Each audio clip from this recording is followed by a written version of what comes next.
Shalom a todos ustedes, queridos aquí.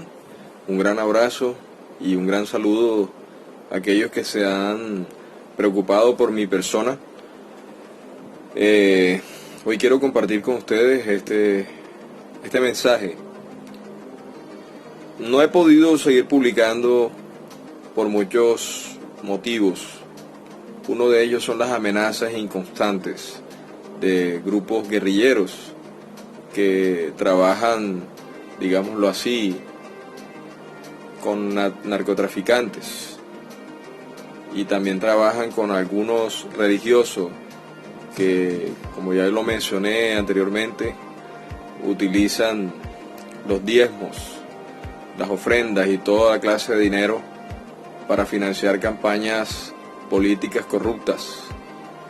Entonces, yo estoy llevando a cabo esa campaña de no al diezmo, porque ese dinero no va a donde la viuda, al huérfano necesitado, al extranjero, aquella persona que está en su ciudad, en su país, un peregrino necesitado. Eso nunca llega. Ese dinero también va a estos delincuentes. Compran aviones, compran acciones, compran mansiones. Sí, con todo esto.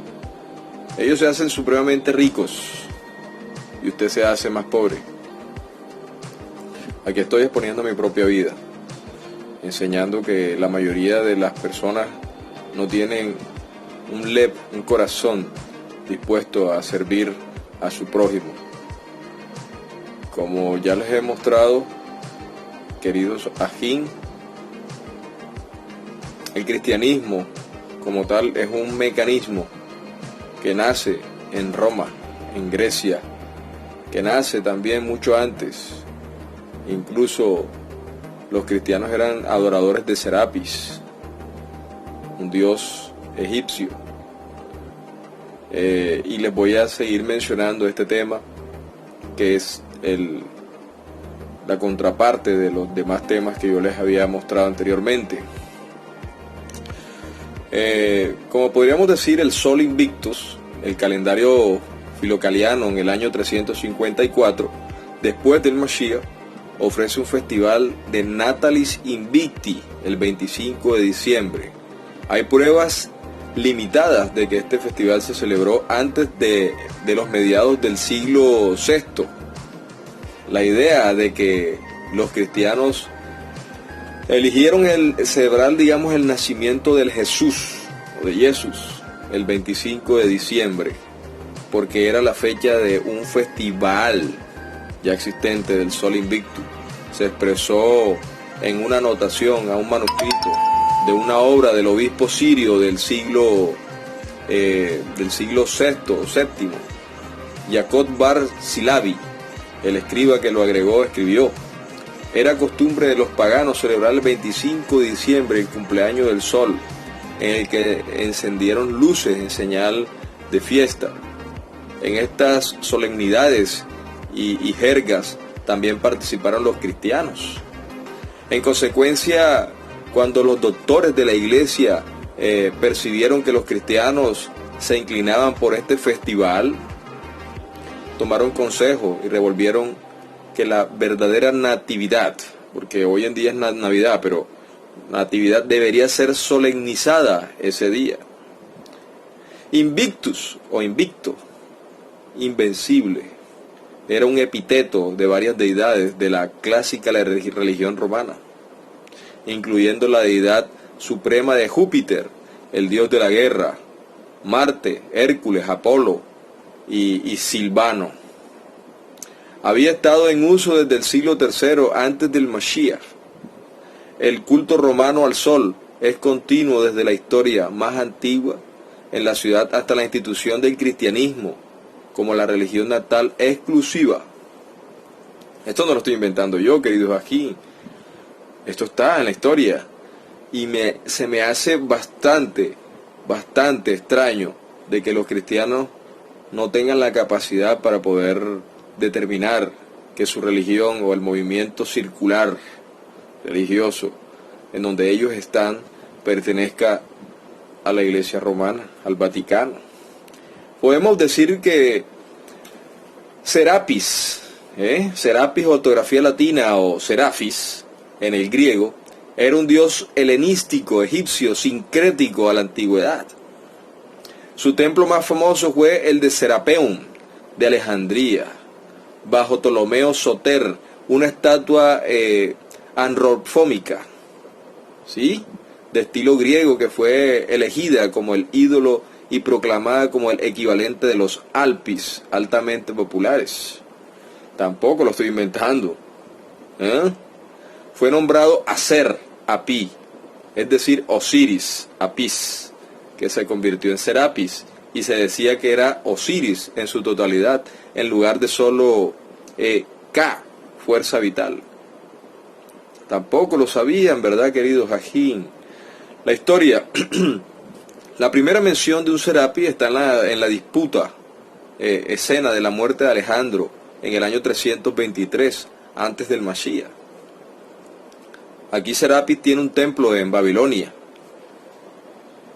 El culto fue prohibido por el decreto teodosiano.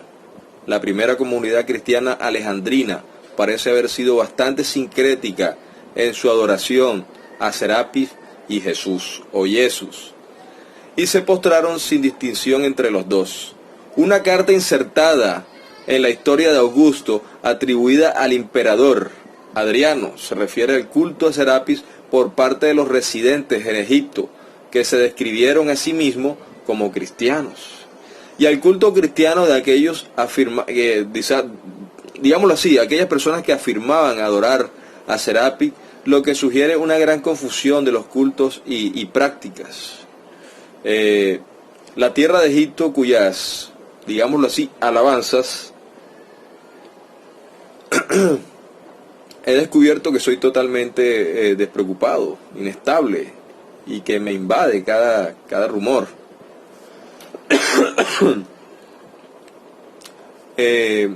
Quienes adoran a Serapis son de hecho cristianos, yo lo había dicho en un anterior video, y quienes se autodenominan obispos de Cristo son de hecho devotos de Serapis. No hay jefe de la sinagoga judía, ni samaritano, ni presbiteriano, ni cristiano, que no sea astrólogo, adivino o untor. Incluso el propio patriarca, cuando viene a Egipto, es obligado por algunos a adorar a Serapis, por otros a adorar a Cristo. Es decir, Cristo y Serapis se podría decir que son el mismo. El Consejo de Nicea, en el 325, antes del Mashiach, crea la doctrina y al Dios del, digámoslo así, de Cutulán.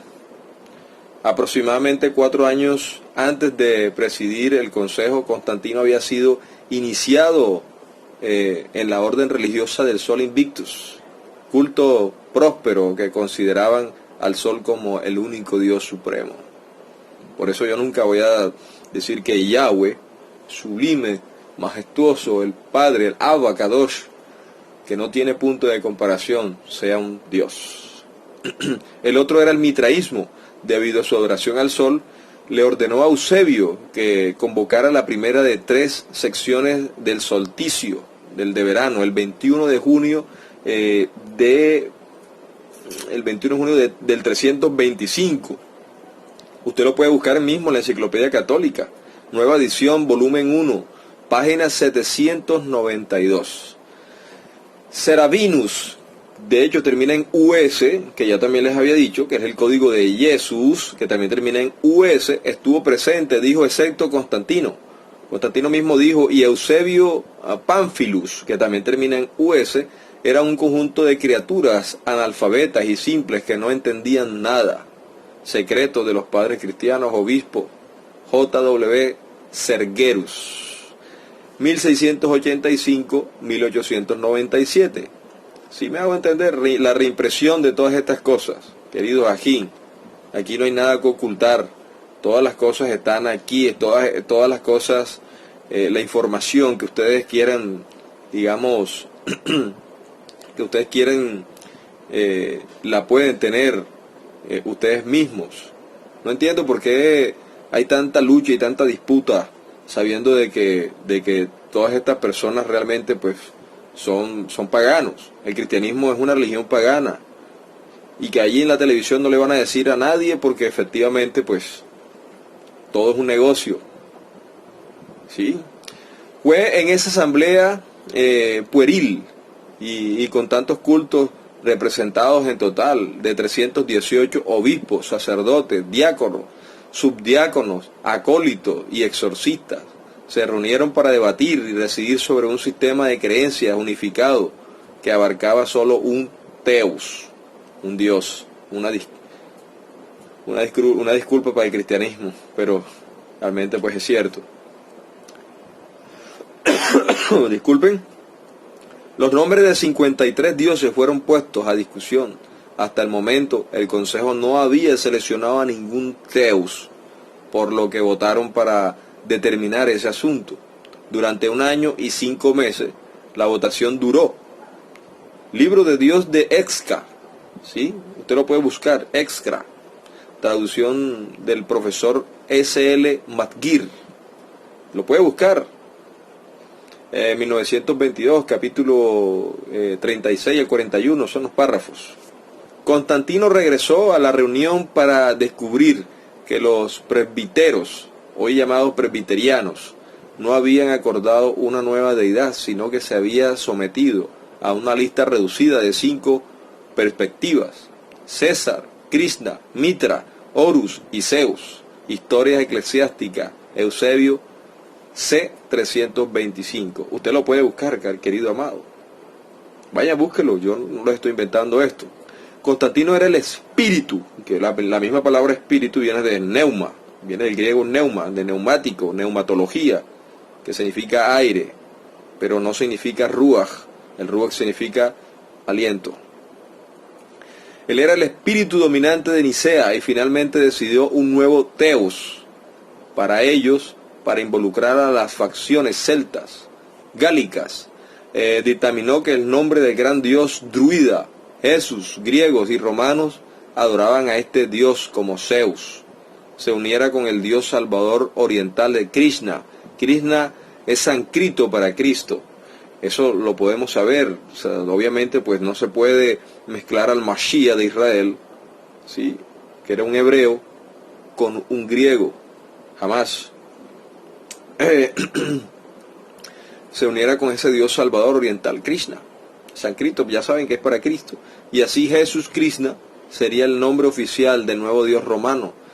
Se realizó una votación y fue, digamos, una demuestra mayoría de manos, 161 votos contra 157, que ambas divinidades se convirtieron en un solo Teos.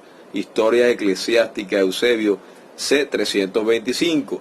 Finalmente, expondré el costo mundial en términos humanos que estas dos fiestas traen a la tierra, ya que Elohim nunca le dijo a nadie que lo celebrara, y expondré a los cristianos por su cristianismo.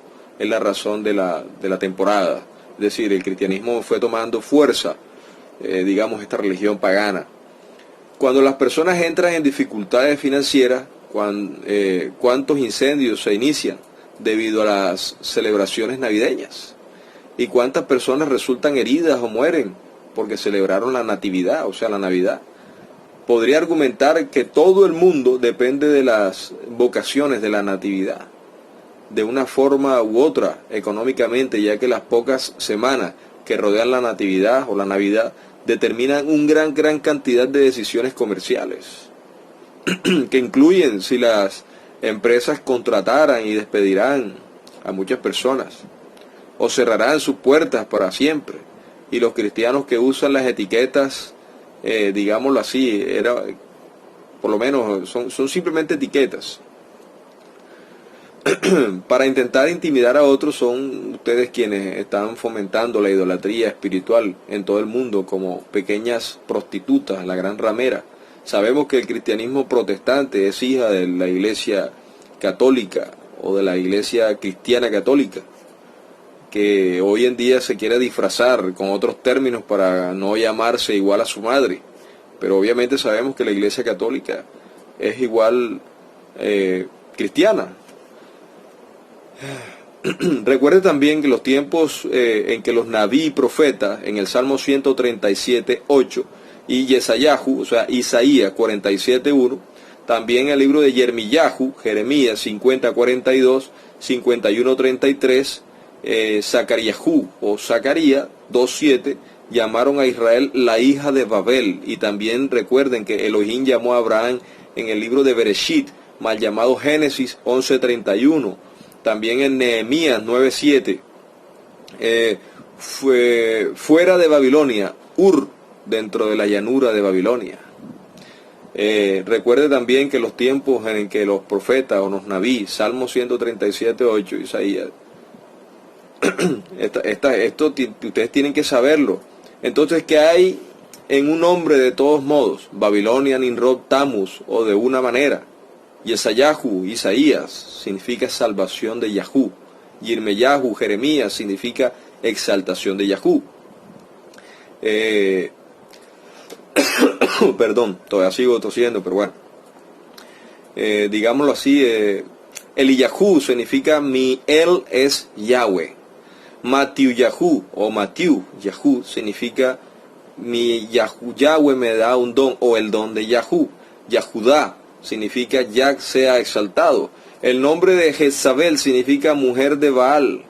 Esta mujer llevó a Israel a la apostasía nacional para seguir a otros poderosos, es decir, a otros teus, ¿sí? Y no llovió en Israel durante 1260 días. El libro de Jacob 5:17, tal como lo profetizó Moshe. Moshe lo profetizó. Israel debería ir tras otros poderosos en el libro de Deuteronomio, ¿sí? 11:16 al 17. Usted mismo puede darse cuenta de eso. Seguimos con el video.